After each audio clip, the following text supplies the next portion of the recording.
Good morning friends. आज मैं class 10th का मैथ आपको लेके लेसन 1.1 वास्तविक संख्या रियल नंबर लेके आया हूं। इसमें एक्सरसाइज का 5 नंबर सवाल है। इसमें क्या दिया है कि व्याख्या कीजिए कि 7 गुणे 13 प्लस 13 और 7 गुणे 6 गुणे 5 गुणे 4 गुणे 3 गुणे 2 गुणे 1 प्लस 5 भाज्य संख्याएं क्यों है। ठीक है, तो आपको सबसे पहले तो भाज्य संख्याएं बता दूं। भाज्य संख्याएं वो होती है जो एक अथवा एक से बड़ी और खुद के पहाड़े से जो कटती है उसे भाज्य संख्या कहते हैं। ठीक है, अब हमारा यहाँ पे पहली सवाल क्या दिया हुआ है।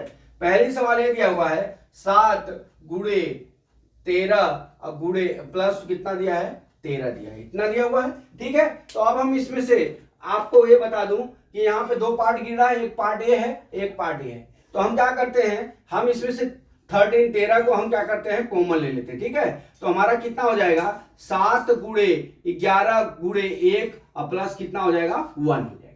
ठीक है, अब हम चलते हैं बराबर। अब यहाँ पे कितना होगा 13 11 77 प्लस कितना हो जाएगा 1। ठीक है, तो हमारा कितना हो जाएगा 13 प्लस कितना हो गया 78 हो गया। ठीक है, यहाँ पे देख लीजिए दो संख्या हो गई हमारी 13 प्लस कितना हो गया 78, यही हुआ ना 13 प्लस 78 हो गया।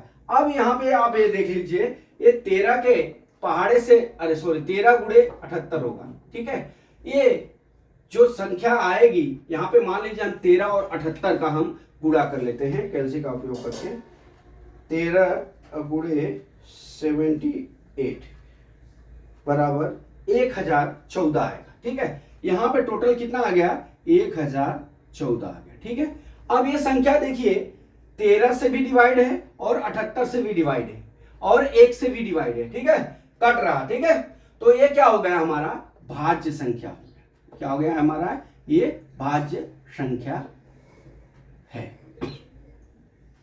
अब हमारा ये लग गया आपका। अभी आ जाइए दूसरा पार्ट में क्या दिया हुआ है हमारा। दूसरे पार्ट में 7 गुणे 6 गुणे 5 गुणे 4 गुणे 3 गुणे 2 गुणे 1 प्लस कितना दिया है 5 दिया है। ठीक, बराबर।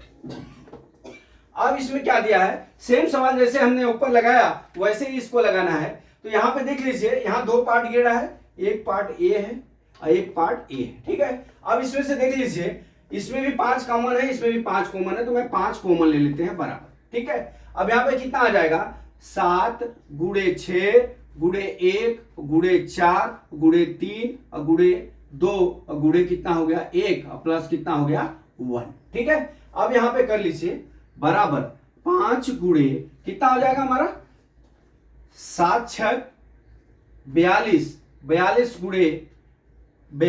गुणे कितना हो गया 4 3 या 12 दूना 24, यहां कितना हो जाएगा गुणे 24 प्लस कितना हो गया 1। अब हम गुणा कर लेते हैं 5। अब यहां पे गुणा करेंगे तो कितना हो जाएगा हमारा, कर लेते हैं कैसे हाथ में है 42 गुणे 24 बराबर कितना हो गया 1008।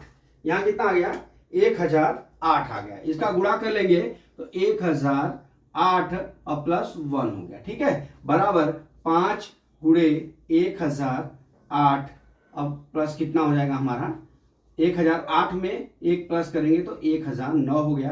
ठीक है, अब हमारा कितना हो गया 5 गुणे 1009 हो गया। अब इसको गुणा करेंगे तो 45 बराबर 5045 आएगा। ठीक है, अब हमारी ये जो संख्या है 5045 ये 1 से तो डिवाइड है ही है, किससे 1 से तो डिवाइड है ही है और 5 से भी डिवाइड है और 1009 से भी डिवाइड है। ठीक है, तो हम ये संख्या क्या हो गई हमारा, क्या हो गया ये भाज्य संख्या हो गया। क्या हो गया भाज्य संख्या हो गया।